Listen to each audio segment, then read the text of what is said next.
हम सुधा झा प्रणाम करै छी सब मिथिलावासी के।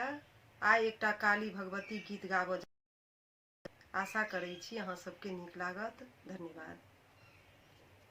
अहीं के भरोसे काली इहो जग ठानलहुँ हे जगदम्बे काली। अहीं के भरोसे काली इहो जग ठानलहुँ हे जगदम्बे काली। अब आशा दियौ मोर पुराई हे जगदम्बे काली। अब आशा दियौ मोर पुराई हे जगदम्बे काली। ऊंचे ऊंचे पहाड़ मैया अहाँ के बसेरा हे जगदम्बे काली। ऊंचे ऊंचे पहाड़ मैया अहाँ के बसेरा हे जगदम्बे काली। दुखिया के करियौ बेड़ा पार हे जगदम्बे काली। करियौ बेड़ा पार हे जगदम्बे काली। लाले लाले अचरी मैया लाले लाले कंगना हे जगदम्बे काली। लाले लाले अचरी मैया लाले लाले कंगना हे जगदम्बे काली।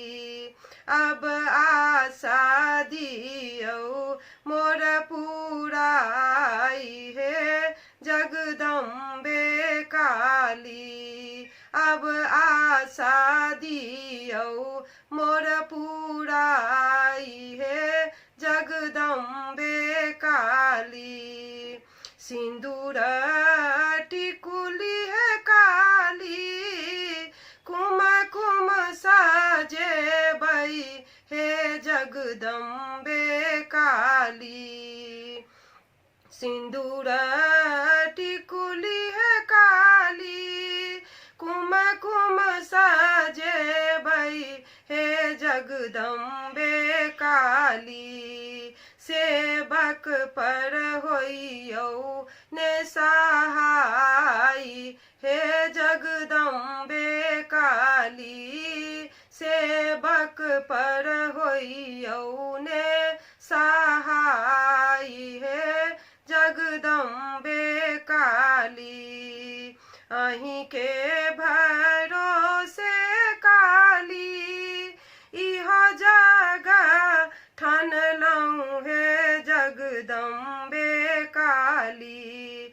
अब आशा दियौ मोर पुराई हे जगदम्बे काली। छप्पन भोग है काली थारी सजायब हे जगदम्बे काली। छप्पन भोग काली है माता थारी सरियायब हे जगदम्बे काली। अब आशा दियौ मोर पुराई हे जगदम्बे काली।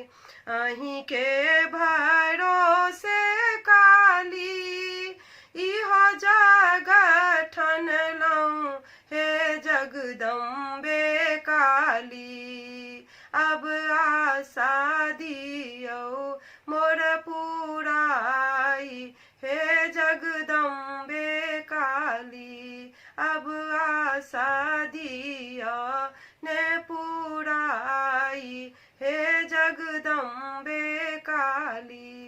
धन्यवाद। हो गेलै।